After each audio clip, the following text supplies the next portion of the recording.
Okay. Welcome back to the Heads and Tails podcast. This week, I'm excited to have Jonathan Katz on the podcast, who is the founder of Blendi. He's also a financial advisor. He's a former bodybuilder, but still a health enthusiast. And he's also a former rugby athlete at Springfield College. So I'm excited to have Jonathan on to tell us about his entrepreneurial journey, about taking an idea that he had in college and turning it into a real life product that's soon to be on the Home Shopping Network, I believe, right? Sweet. So, Jonathan, just to start off, like when you were growing up, like where did you, like what area did you, uh, like feel like you proved your worth to the world? Yeah, no problem.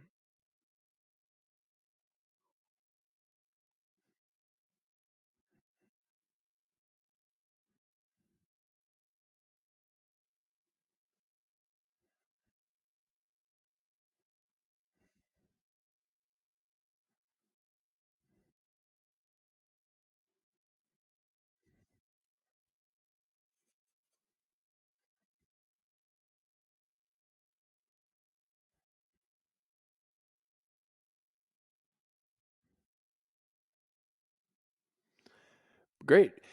So I guess at this point, I guess like tell us about, you were a bodybuilder. So I think this is kind of how when we talked previously, this is kind of where the idea was generated from. So, you know, take us from what was the problem to, let me execute. Because a lot of people have ideas and experience problems on a daily basis, but they don't ever execute on actually making something, a solution for that problem.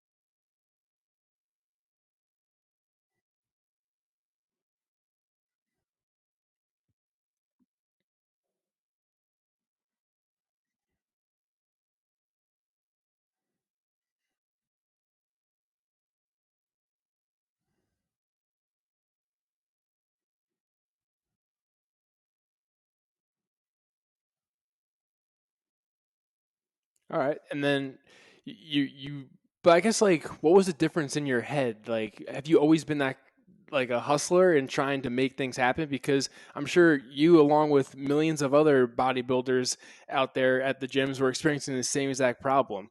I guess like, why this problem did you feel like this is something that I want to go after?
Okay, so what ultimately got you into bodybuilding? Like, were you an athlete growing up? And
Oh, interesting.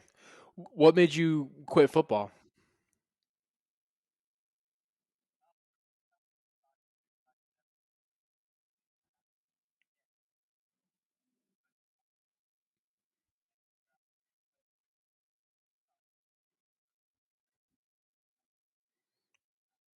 Okay.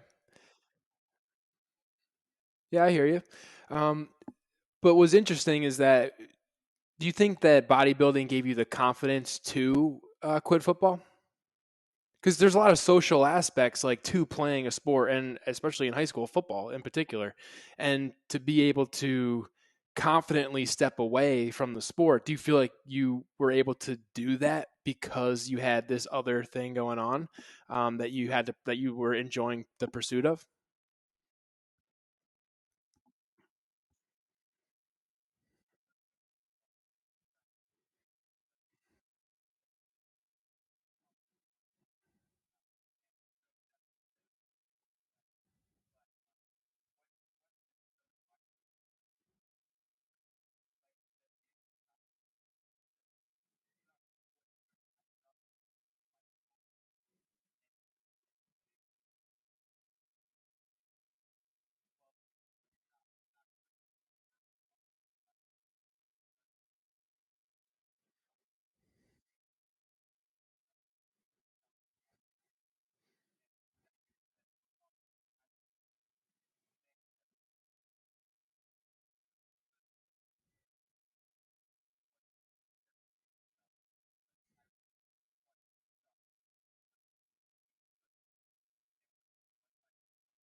Okay. And where did you? Oh, I'm well aware. Yeah, it's the time commitment and the discipline that you need to be able to compete. Yeah, I completely agree. Where did you work after you quit football? In the bakery.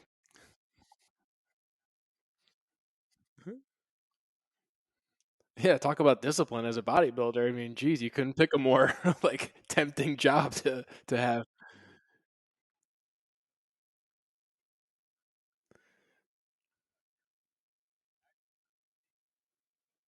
Really cool. So, all right, now we quit football. We got a job. We're working in bodybuild, or we're working on becoming a bodybuilder, really getting into this health and fitness world. So, you go to Springfield College. What was your initial kind of, idea or vision going into college at Springfield? I'm just kind of, painting the picture before Blendi becomes Blendi.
Oh, so it was right off the bat. You okay. Yeah, so and you already kind of oh, what were we gonna say?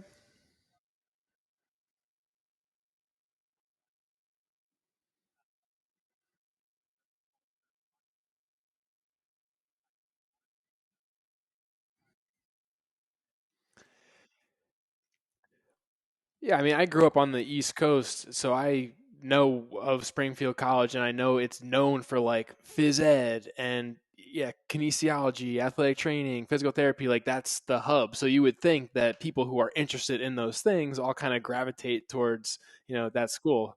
So it's cool that about thing like a product like Blendi came out of or was born from, a place that was very health conscious. Yeah, so we talked about kind of how you went from the problem and asked about the to have a CAD drawing done and everything like that. But I really would love this episode to kind of almost be a roadmap for an athlete who's listening to this who might be recognizing some problems that they might want to solve, to see what kind of process you went through. And we talked about the design and prototypes. Like, how many prototypes have you gone through to get to the point where you're at now, like the bottle that you just held up?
When you brought it back to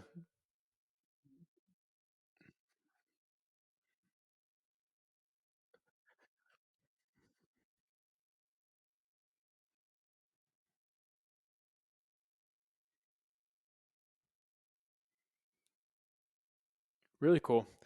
So, what was going through your head when like only one engineer decided that he wanted to work with you? And like, what were your friends and stuff like saying at the time? Or like, is John's going off the deep end or what? Like,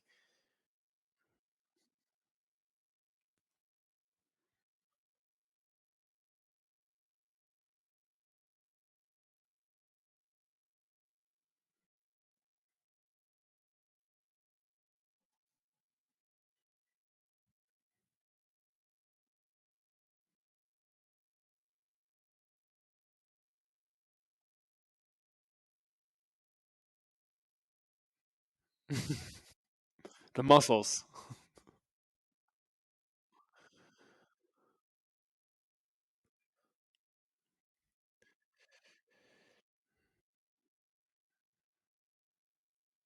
Yeah, go for it, man.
Really cool.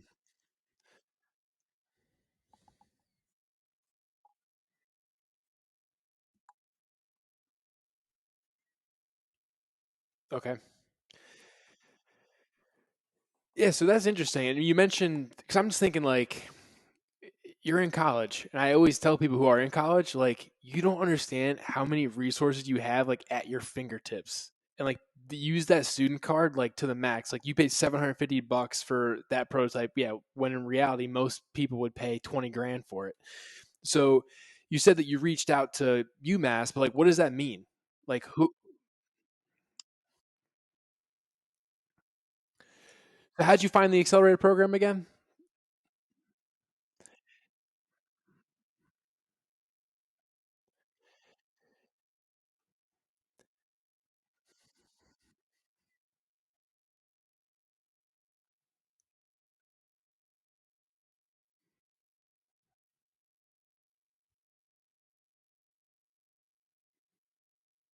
Okay. And you used like so basically kids in that program were using your product as their capstone project. Gotcha. Yeah. I mean how many schools probably do that or something like that?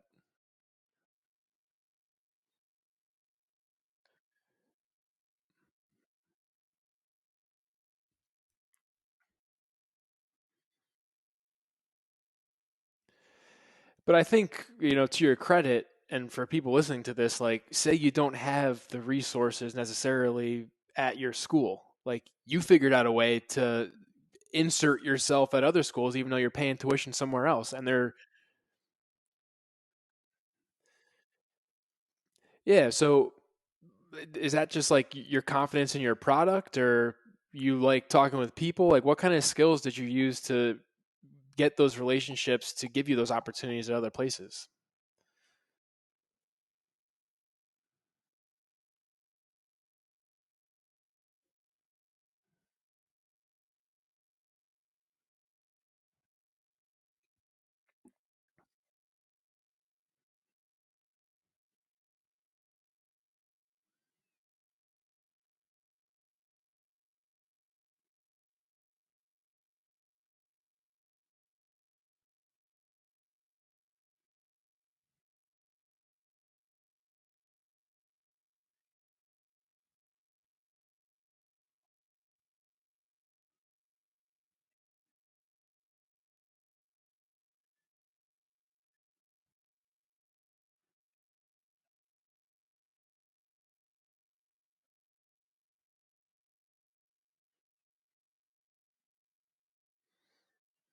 And are those kind of programs like a simple? Well, I'm sorry, what are you saying?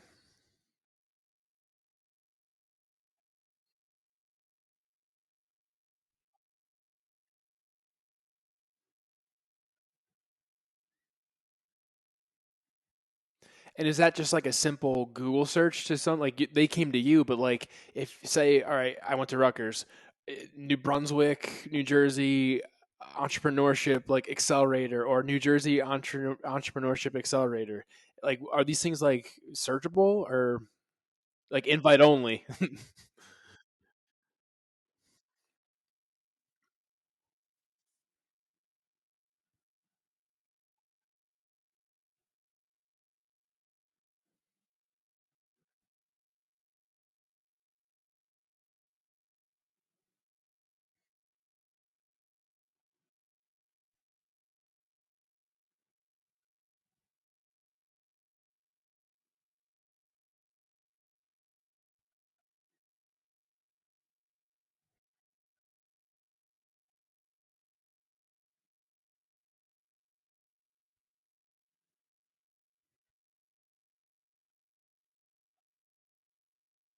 Is that because like people think it's hardware everyone's already done it already or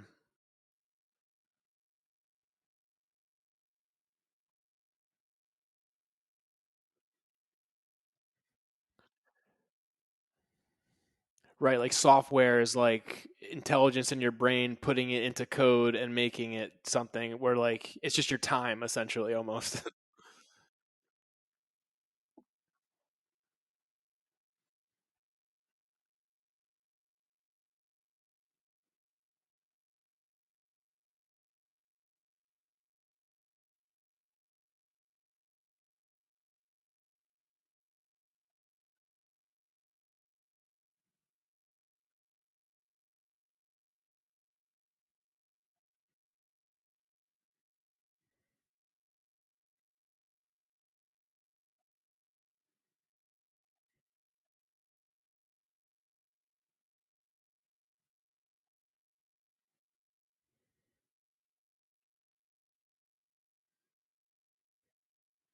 Okay. Yeah, I mean, I'm like super anal with like what my website looks like and what pictures go up and like how things are. And I think people have mentioned that to me, like outsourcing it to other countries. And in my head, I'm just like, I'm like so anal. Like, I just feel like they're never going to do what I want them to do. And I'm going to be paying them money to give me a product that's like not what I want necessarily.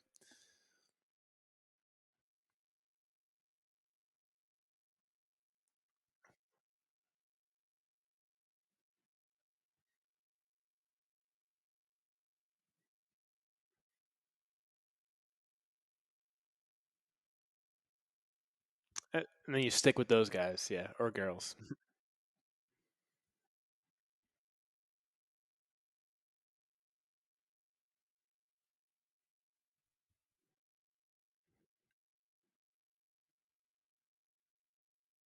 Yeah, we threw them. Yeah, I could see that.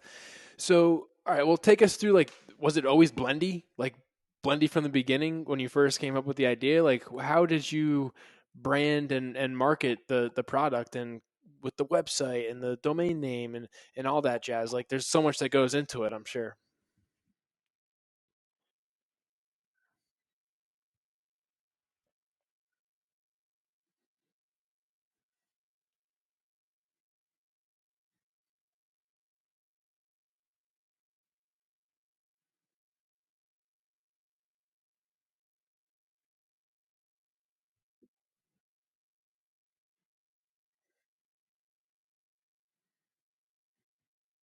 Yeah, like bodybuilder. Yeah, he's pumping iron.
Yeah, it's like tacky. I'm with you, man.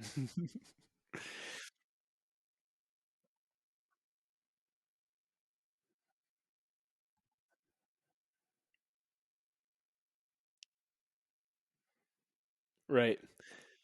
Yeah, no, I feel the same way. So all right, you start making product. So you need a lot of money, I'm sure, to do that. And finding a manufacturer, where is it made, and how'd you come up with who is going to produce the product?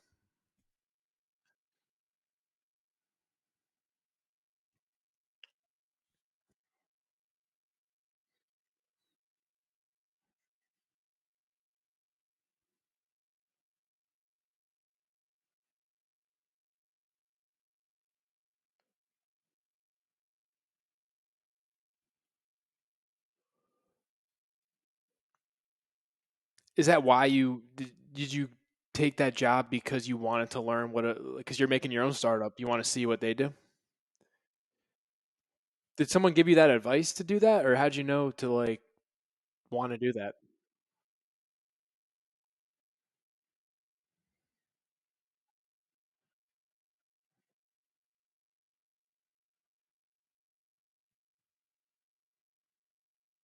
Interesting.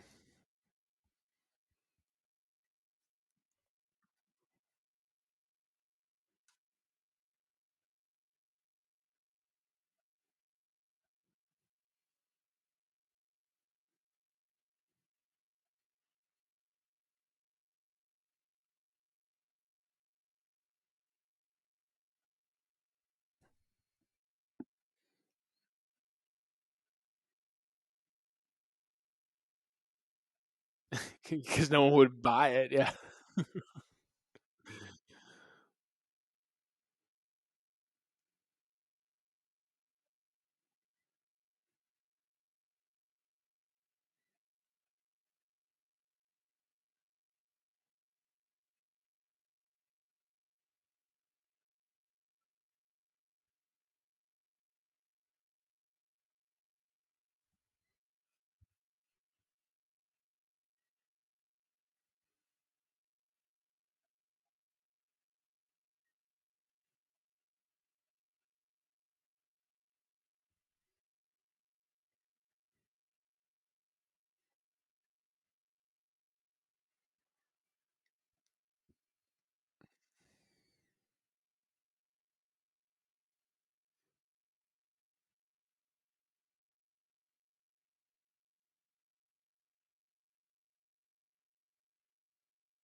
So yeah, what was it like getting that first sale, and like how'd you approach trying to sell those 300 units?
Okay.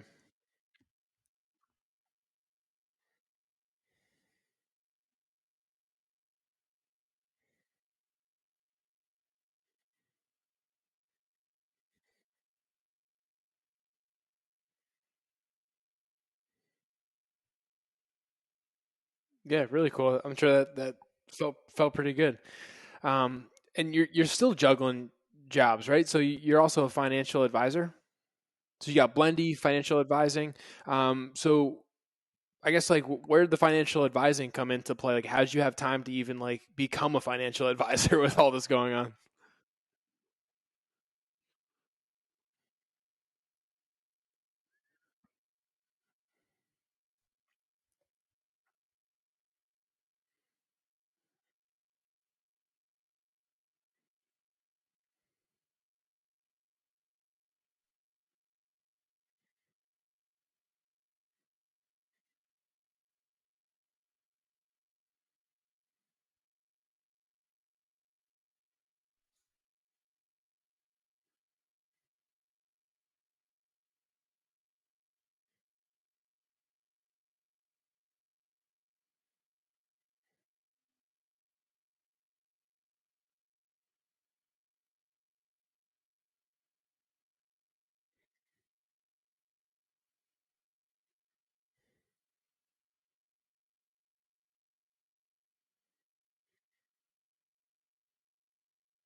Yeah, no, I mean that's great, man, and I respect the hustle for sure. And oh yeah, for sure. So when you were getting Blendy off the ground, where did those like investments come from? From working and just that's impressive, dude.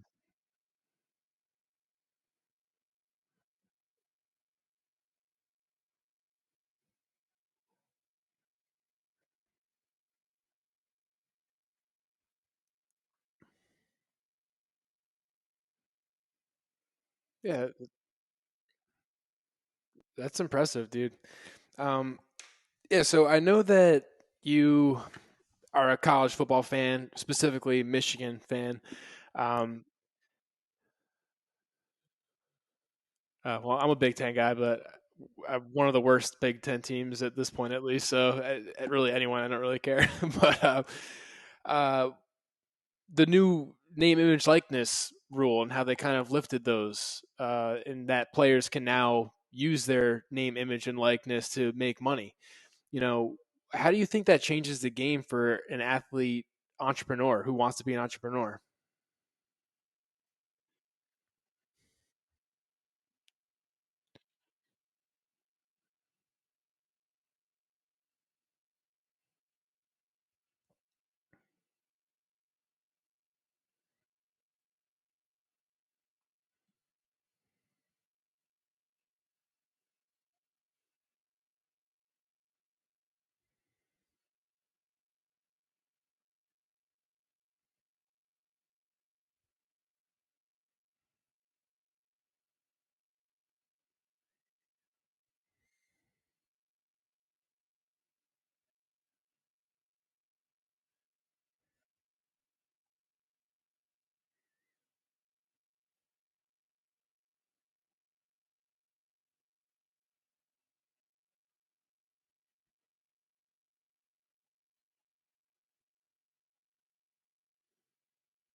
Yeah.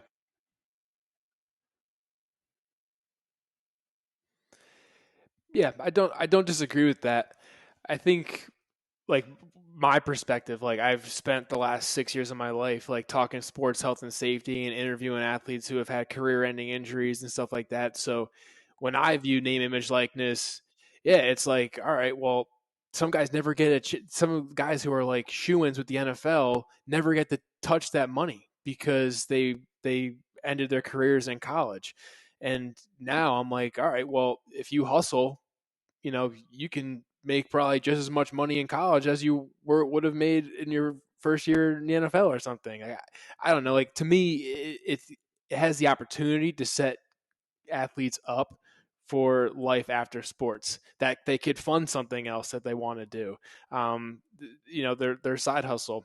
I guess my question to you, based off of your answer, is, well, what if someone came to you tomorrow and said, yeah, you got to shut Blendi down? Like, the manufacturing plant or facility that you use was, I don't know, having like illegal practices, or you're infringing on copyright for Blendi something. Like, what if they made you stop working, yeah, completely? What would you do?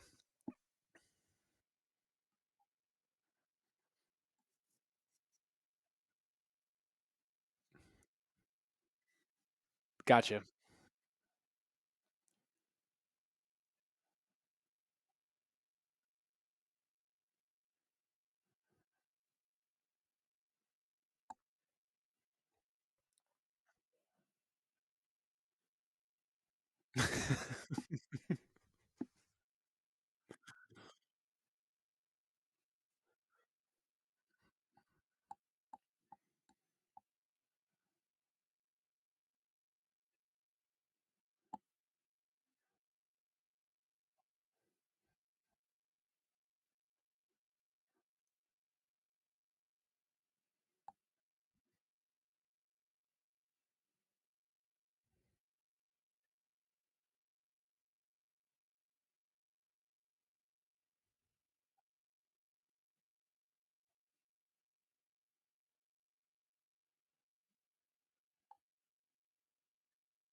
Cool. So you have a plan and you already have a backup, like intuitively, with how you are employ yourself and are employed by someone else too.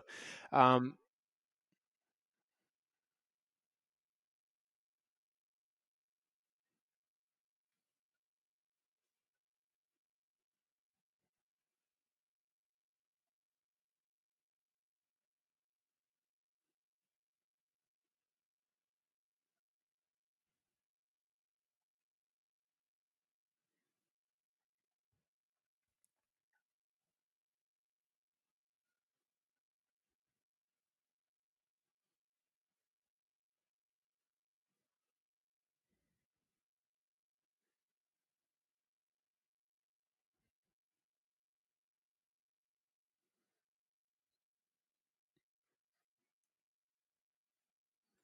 I want to get into sales, but before we get too far off the identity piece, because that's a topic that we talk about all the time on the show, whether it be athletes or military that I've had it on in the past.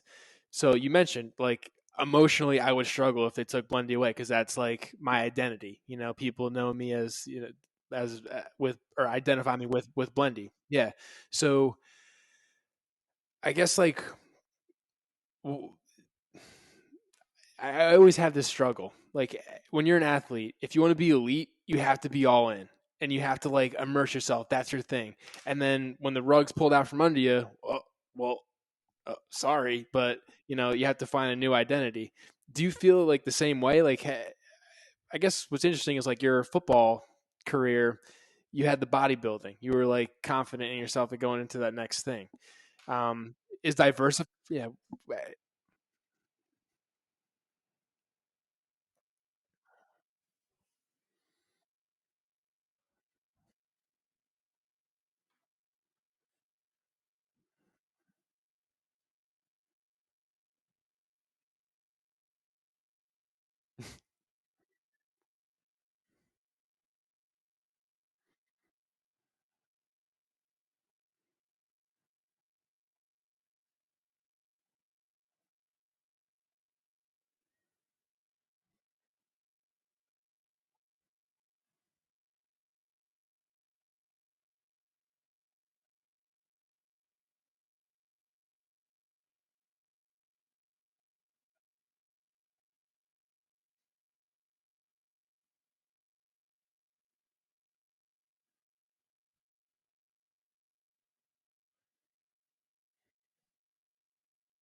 gotcha.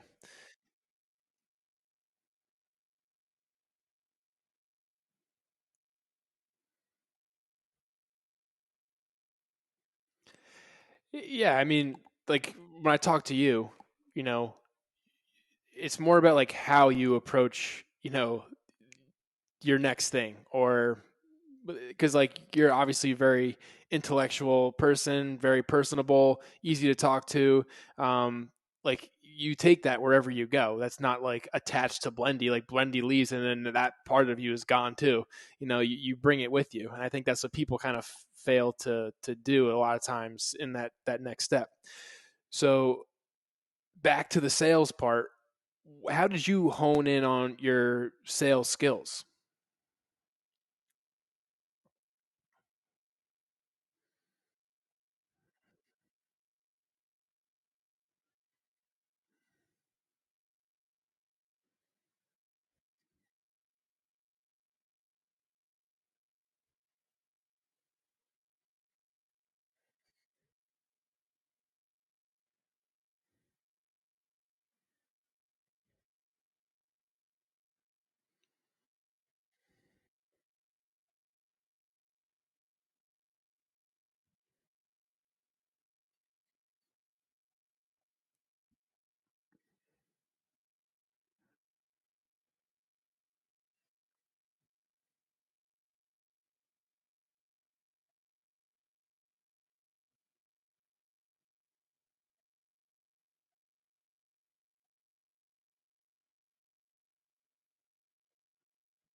You figure out like, yeah,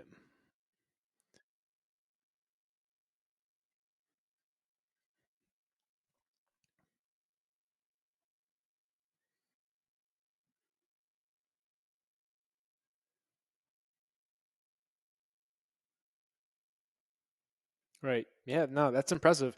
And I think like myself included, like people see those sales development roles at the entry level sales jobs and they're like, "Ah, man, that sounds horrible." And what you're saying like it is horrible. But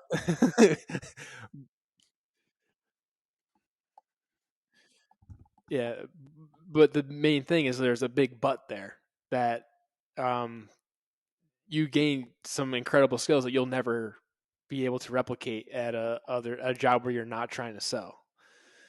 Um, yeah, I recently interviewed Patrick McQuown. He's like the head of entrepreneurship at Towson University, and pretty much like everything that he said of like advice for athletes, you know, post career if they want to become an entrepreneur is do exactly what you did, which is work for sales, sell something, work in a sales role, and slash or work at a startup. So now you're like a living example of validation of what he just said.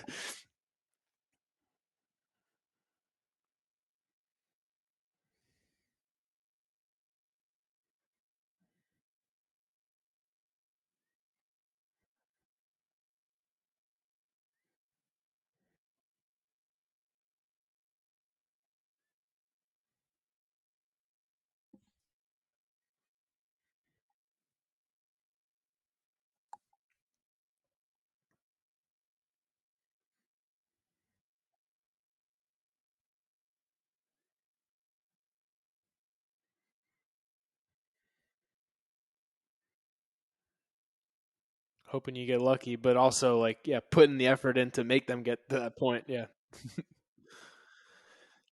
no, that's very cool. So you played football in high school. You eventually transitioned to bodybuilding and rugby. So, what about those experiences helped you in your entrepreneurship journey? Or have we already kind of covered that?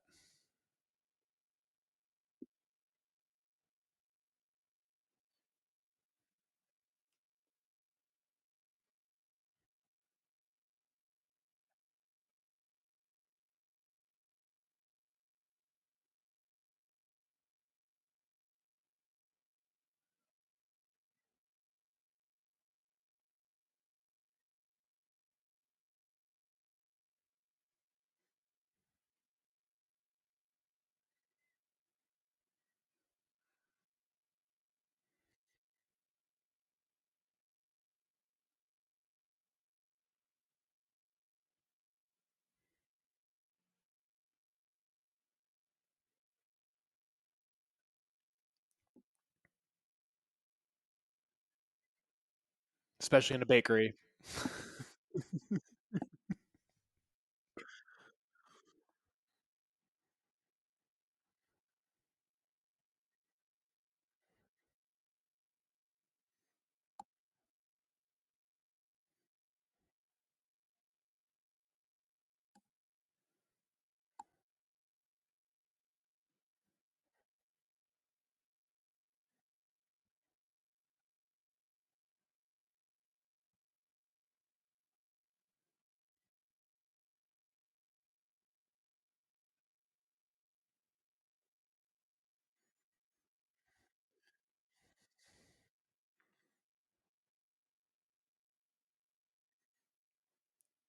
Very cool. Uh, so where can listeners connect with you and buy a Blendi if they want one?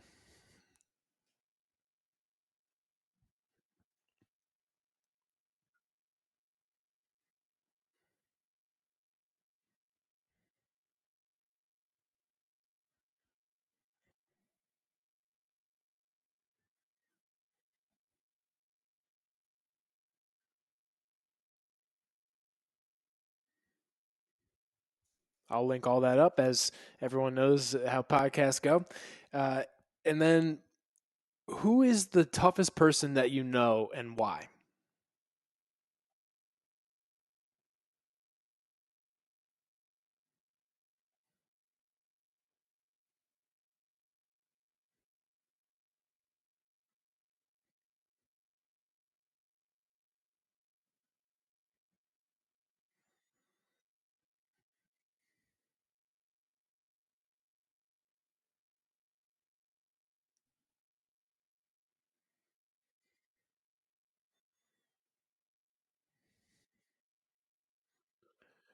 what specifically though with like that? Do you equate toughness with your mom?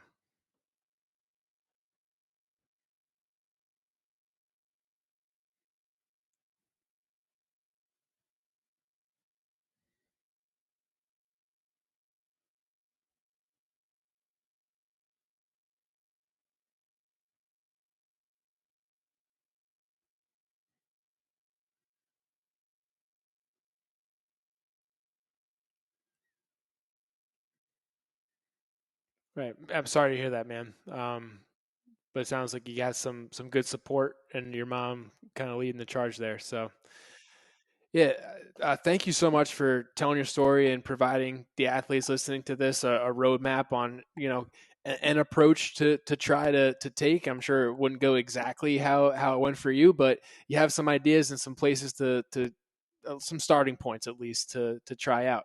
I'm super impressed with what you've been able to accomplish at such a young age, and your hustle and drive is inspiring. And I hope that other athletes out there who are eager to hustle on the field in the weight room, can know that that hustle can also be translated into something else where you can create a company that's going to have a product on the home shopping network. Like that's pretty incredible. So you should be really, yeah, really proud of yourself. And thank you for your time.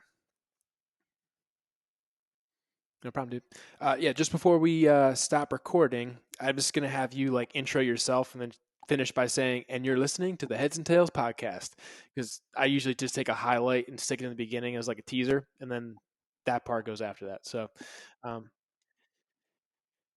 yeah, just say, "Yeah, this is John Katz or Jonathan Katz, whatever you want." Yeah, founder of Blendi, and you're listening to the Heads and Tails podcast.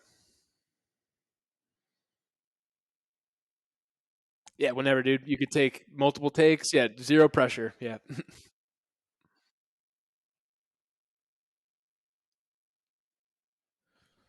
perfect, dude. I'll stop